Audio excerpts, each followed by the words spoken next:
next sprint, as opposed to saying, wait, we should change the next sprint then, because we Right. are, the ground has changed underneath us. Let's not just fall in love with our plan. Let's actually change our approach. So back to project versus product, like it is something where for me, there needs to be that collaboration and that trust with each other. I think what's nice is when you have good role definition as to here's what I'm responsible for versus you.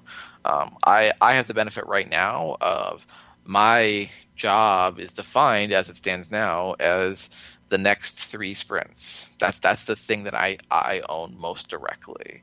And so I can, peek ahead a little bit further and we can talk and plan out, but like that's my roadmap, is specifically which things get pulled in and in what order and how are they going to work. And further out than 3 sprints in 6 weeks is the product strategist, where they can say, okay, where are we going on a broader term? What are we going to do in the fall? What are we going to do this winter? What are the things? What are our priorities? And kind of cue up the hopper for me that then I break down, right? And having that line makes sense. It makes sense for how we approach the work, and makes a nice transition point where then they say, okay, I've got these things lined up, and then I can say, here's where they slot in, here's how we make those sense. But again, I still own that. So your perfect idea for what should happen in November can be totally upended by the things going on once we actually get to the detail level of that. And it may not even be your fault, right?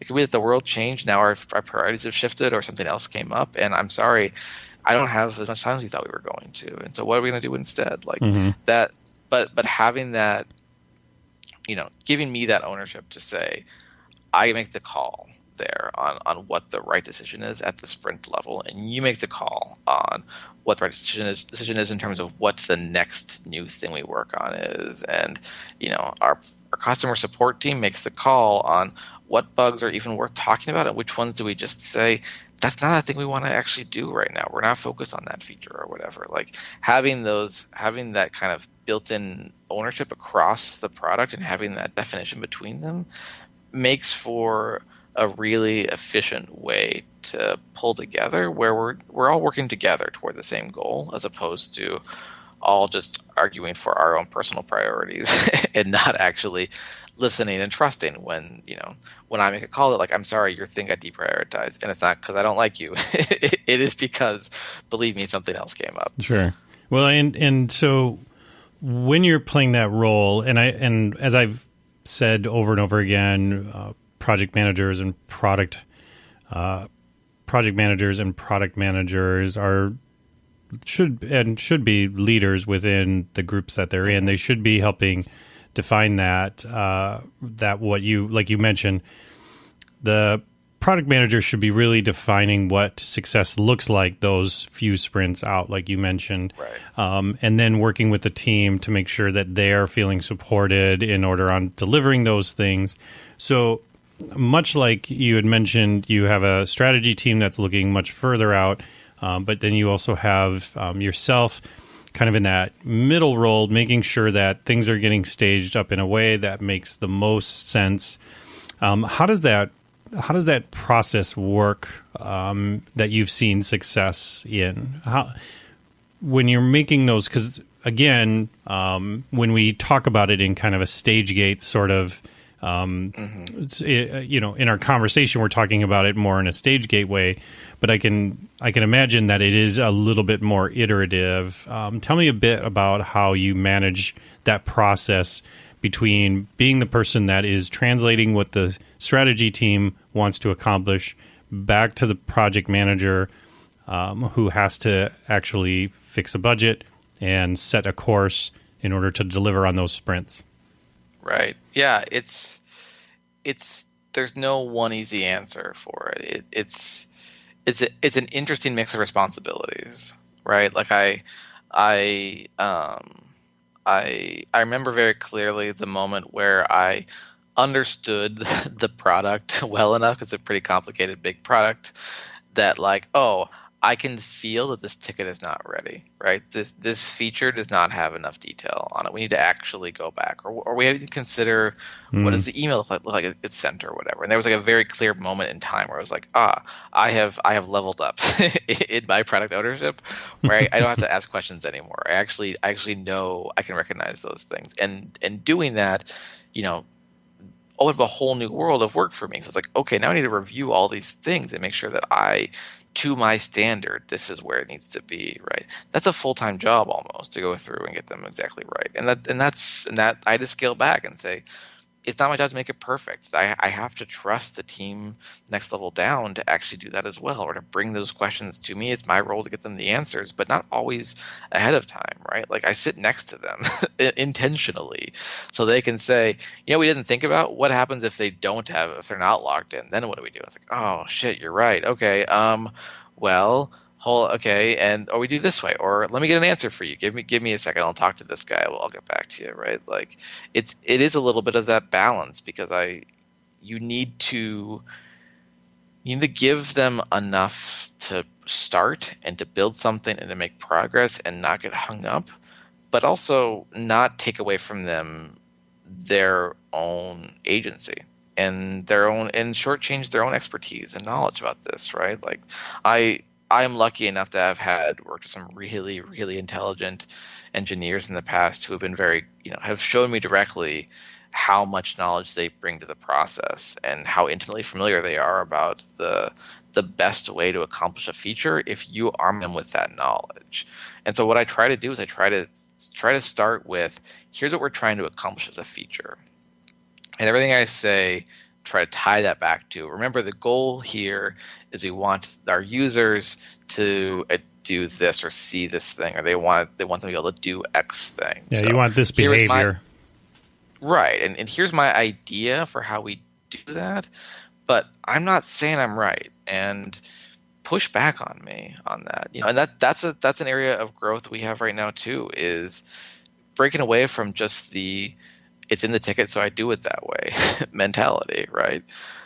Which is a very easy trap to fall into too, especially when you're in a very iterative, sprint-based approach.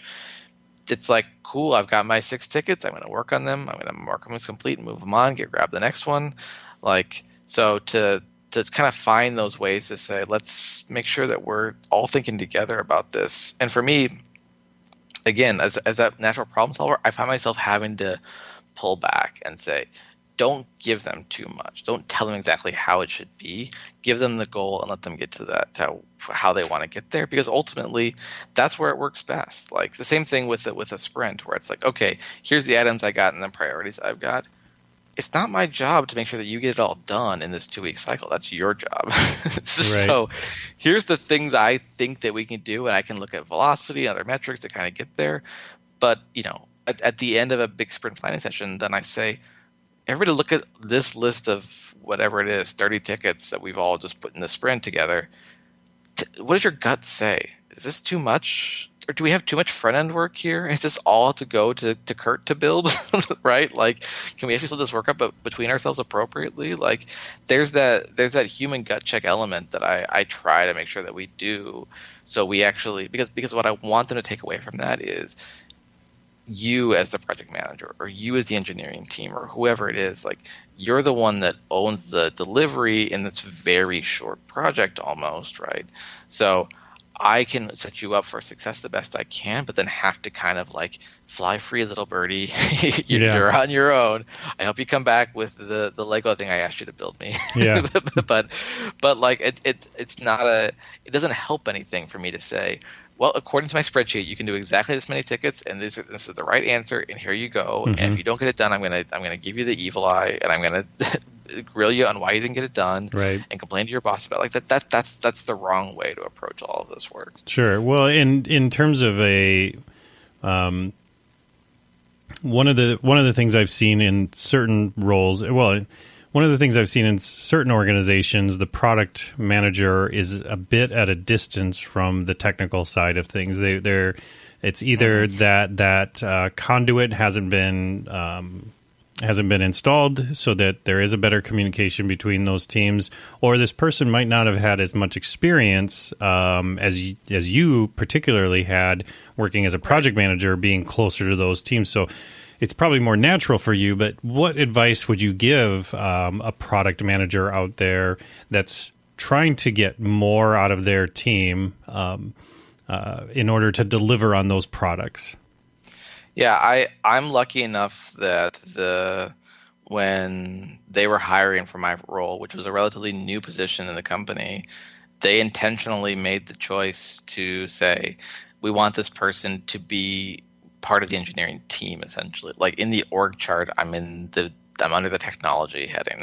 I'm not in the marketing team, right? Or I'm not in there's a separate product strategy team, and even though product is in my title, I'm still in the technology side, and that was intentional. And I think again, they chose me because I had that knowledge. My father-in-law said when I took this new job, he said, "Don't forget, you have a month where you get to be dumb and no one cares." And like use you it. can just be the dumb guy in the room, right? And people are like, "Oh yeah, no, you're new. Yeah, I'll explain that to you." Mm-hmm. I tell people all the time, utilize that time as best you can. Right. But even I think you continue that grace period as the non-technical person in the conversation. You can always say, "I don't know what that is. What does that mean for this? What does it mean that we have to refresh the database? Does that mean a whole other deploy? Is that like a whole release? How does this work?" Mm-hmm. Right? Like, and for me, I learned a ton by just asking those questions and kind of just being just humiliating myself a little bit, right? Like dropping that facade and just saying like, I don't know what that thing is. And what I found in doing that is that especially people that are engineers that are excited about building something, they want to talk to you about the thing that they're doing. They're passionate about building the thing. They will walk you through. They love to explain how this stuff works. And if you find someone that doesn't, then ask somebody else. There's always a talkative person if you ask enough. But learn for yourself. Get in there. Don't be afraid to or intimidated by the technical language. It is common sense concepts that are there to underline this whole thing. And even if you don't get the nitty gritty of it, speak in analogies, speak in broad strokes, repeat back to them. So it sounds like, is this kind of like this, right? And they'll say, yeah, that's close enough for what we need to do. Yep. But what I've found is that I've been doing that enough now that I can say, I'm not the technical one in the room. Can't we find a way to connect this database to that database, right? And most of the time I'm wrong. Most of the time, like, no, dummy, we thought of that. That was step one. We tried that, but there are times where I've been like, oh, that's a good idea, or no, but what we could do is kind of like that, and it sparks a conversation, right? I would absolutely say I have found so much success from building a strong relationship with the team doing the work. Again, it's trust. It's trust that they can be honest with me when something's behind, so I can adjust my plans. I can be honest with them about what I'm looking for in the thing, too, right? Like it's when you have that relationship, the job gets a lot easier. I've been in places before where the end of the sprint meeting where we look at what did we get done is a huge blame game. Sure. And it's like, okay, we all can see in the board up on the big TV that Kurt, your ticket is still in progress and it should have been through QA already. And so Kurt, you are behind according to the big board. But I still make you tell me, Kurt, what is status of all your tickets? And you have to like admit to the group and say why you did bad, and then I silently judge you, and then I say, what do you do better next time about that? Like that's shitty. Yeah. Like right. That doesn't get anybody, that doesn't help anything, right? So instead, finding a way to work with the team, be honest with them, be open, work together, and the thing that I give them in return is that I don't let new things into the sprint once we set it. So unless something's on fire or the site is down or whatever, like I understand that's important to you. We have a new sprint that starts in 10 days and we can talk about it. Then I'll put it on the top of my list for the next sprint, right? And and that helps them stay focused on their work and get, less distracted, and they feel like they can get more stuff done that way. That's my role that I can do to kind of shield them from that. And again, it's not always perfect. They don't always work out perfectly. Sometimes things do break, or we do have to change priorities or whatever. But showing, I'm asking a lot of you. Here's what I give you in return. Even if you don't actually know what they do, it doesn't actually matter. You can still be the one that's like, here's what motivates me. Here's what I care about. Here's what I'm thinking about.